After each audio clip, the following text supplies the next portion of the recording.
Hivi ndivyo unaweza kufanya ili uweze kubadilisha jina la wifi yako, yani SSID.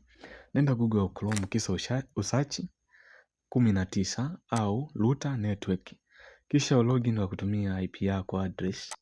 Alafu kisha uta login kwa kutumia user na password yako. Mara nyingi watu tunatumia neno admin. Kwa uta login kutumia username na password. Kama ni wa kwanza kwenye channel hii, subscribe, like, pia comment, pia unaweza kushare kwa marafiki ili nao waweze kufahamu. Baada ya kuingia, utaenda sehemu ya home, alafu kisha utarudi hapa kwenye sehemu iliyoandikwa wifi. Utabonyeza hapo.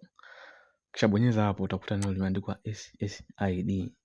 Hii sehemu ndio ambayo utaweza kubadilisha jina la wifi yako. Kwa hapa utaamua wewe mwenyewe unaandika jina lipi. Kwa utapanga jina ambalo wewe unaona linakufaa litumike kwenye wifi yako.